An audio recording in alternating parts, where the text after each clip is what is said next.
روح کی بیماریاں اور ان کا علاج۔ بسم اللہ الرحمن الرحیم۔ 5 جمادی الاولی 1397 ہجری بمطابق 24 اپریل 1977۔ روحانی اور اخلاقی مرض کے علاج کی فکر۔ فرمائے کہ اگر آپ کے اندر کوئی روحانی اور اخلاقی مرض ہو تو اسے معمولی نہ سمجھیے، ممکن ہے آہستہ آہستہ یہ مرض بڑھ کر آپ کی روحانی اور اخلاقی زندگی کی موت کا سبب بنے، اس لیے اس کے علاج کی طرف فوری توجہ کیجیے، اور جو بھی حالت ہے بلا کم و کاست اپنے شیخ یا کسی بزرگ سے بیان کر دیجیے۔ اس میں نہ کسی طرح کی جھجک محسوس کرنی چاہیے، نہ کسی عار کو دل میں جگہ دینی چاہیے۔ بزرگان دین تو ایسے لوگوں سے بہت خوش ہوتے ہیں جو بلا تکلف اپنے امراض ان سے بیان کر کے علاج کی خواہش کرتے ہیں۔ اگر آپ نے اپنی زندگی کا یہ دستور اور معمول بنا لیا تو دیکھیں گے کہ آپ کس طرح رذائل سے پاک ہو کر فضائل کی بلندیوں پر فائز ہو جاتے ہیں۔ اصلاح کا اثر۔ حضرت حکیم صاحب نے شیخ کی ضرورت اور اس کی اصلاح و تربیت کے جو دور رس اثرات انسانی زندگی پر مرتب ہوتے ہیں اس پر روشنی ڈالنے کے بعد اس ذیل میں ایک واقعے کا ذکر فرمایا کہ 2 اچھے عالم ہیں، لوگوں میں قدر و منزلت کی نگاہوں سے دیکھے جاتے ہیں، مگر شیطان کا سب سے زوردار حملہ عالموں پر ہوتا ہے، اس لیے کہ وہ جانتا ہے کہ ہمارے دشمن تو اصل میں یہی ہیں۔ ایک دفعہ شیطان کے حملے کی زد میں یہ دونوں بری طرح آ گئے۔ ہوا یہ کہ کسی معاملے کو بنیاد بنا کر شیطان نے ان دونوں کے درمیان نفرت کا بیج ڈال دیا۔ رفتہ رفتہ اس بیج نے تناور درخت کی شکل اختیار کر لی۔ نوبت بئیں جا رسید کہ ہر دو کو ایک دوسرے کی صورت دیکھنا گوارا نہ تھا۔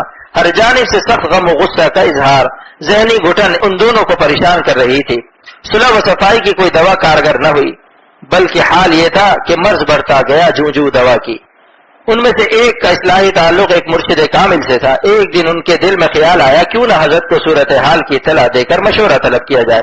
چنانچہ انہوں نے خط لکھا۔ یہ خط لکھنا دراصل اس بات کی علامت تھی کہ ان کا دل زندہ ہے اور مرض کا احساس ہے، اور جنہیں مرض کا احساس ہوتا ہے تو اس کے علاج کی فکر کرتے ہیں، تو وہ اس سے افاقہ بھی پاتے ہیں۔ جواب میں حضرت نے علاج تجویز فرمایا۔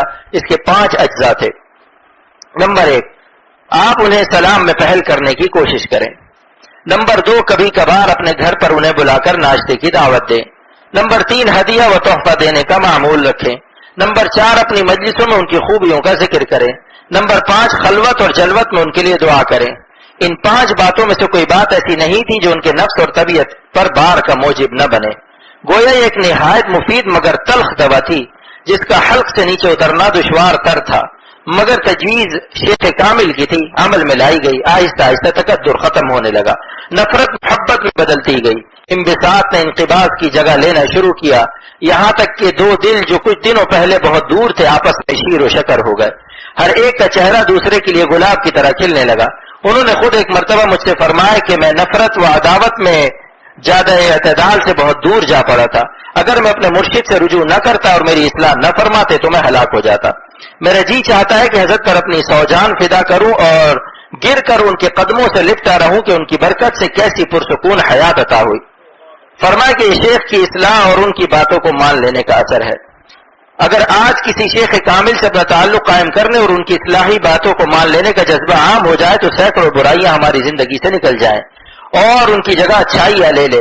لیکن آج ہم کسی کو بڑا بنانے میں عار محسوس کرتے ہیں۔ ہر شخص اپنے آپ ہی کو بڑا سمجھنے لگا ہے، جو اس کی طبیعت اور مزاج میں آئے خیال کرتا ہے کہ یہی صحیح ہے، اور خواہش نفسانی کے بت کی پوجا زور و شور سے جاری ہے۔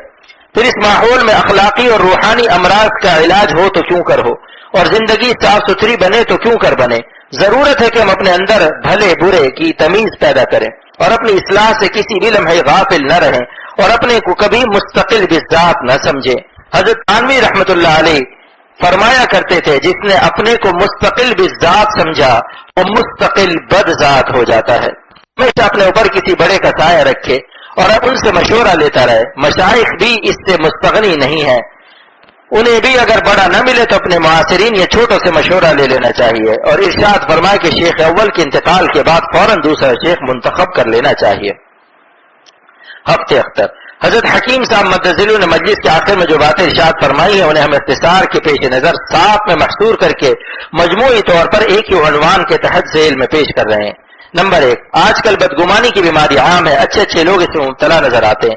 ہمارے دینی مدارس بھی اس سے خالی نہیں رہے، عام حیثیت بھی، اور ان مدارس میں بھی ایک دوسرے سے اعتماد اٹھتا جا رہا ہے۔ اس کی بنیادی وجہ یہی بدگمانی اور غلط فہمی ہے۔ اسی لیے ہمیشہ ایک دوسرے سے ذہن صاف رکھنا چاہیے، خوشگمانی قائم رکھنی چاہیے، اور بدگمانی کو راہ دینے والی کوئی بات سامنے آئے تو خلوص اور محبت کی فضا میں تحقیق کر لینی چاہیے۔ یاد رکھیے قیامت میں بدگمانی پر دلائل طلب کیے جائیں گے، خوشگمانی پر نہیں۔ اس لیے ایسا کام کیوں کیا جائے جس میں گرفت اور مواخذہ ہو، اور وہ کام کیوں نہ کیا جائے جس میں چھوٹ اور آزادی ہو۔ نمبر 2، آج کل بہت سے عالم احساس کمتری کا شکار ہیں، وہ بھی دنیا کی طرف للچائی نظروں سے دیکھتے ہیں، حالانکہ ان کے پاس جس علم کی انمول دولت ہے اس سے دنیا کا خزانہ خالی ہے۔ عالموں کو احساس بلندی پیدا کرنا چاہیے اور اپنی قدر و قیمت پہچاننی چاہیے، جب ہی دوسرے لوگ ان کی قدر و قیمت پہچانیں گے۔ نمبر 3، آپ دین کے کاموں میں ایک دوسرے کے رفیق بنیے، فریق نہ بنیے۔ نمبر 4، حضرت ہردوئی دامت برکاتہم فرماتے ہیں اگر کسی میں کوئی برائی نظر آئے تو نکیر تو کیجیے مگر تحقیر نہ کیجیے۔ نمبر 5، پیر وہ ہے جو پیر دل کے اور گناہوں کے کانٹے نکال دے۔ نمبر 6، مفردون سے مراد وہ ذاکرین ہیں جو اللہ کا ذکر والہانہ اور عاشقانہ کرتے ہیں، حدیث پاک میں ان کی تعریف آئی ہے وہ سب سے سبقت لے جاتے ہیں۔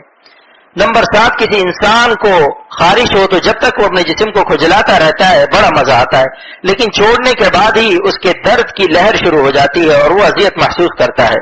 یہی حال گناہ کی لذت میں پڑے ہوئے انسان کا ہے، جب موت اسے نکالے گی تو اس کا مزہ چکھ لے گا، پورے طور پر اس کی لہر اور اذیت کو محسوس کرے گا۔ اللہ باغ عمل کی توفیق عطا فرمائے۔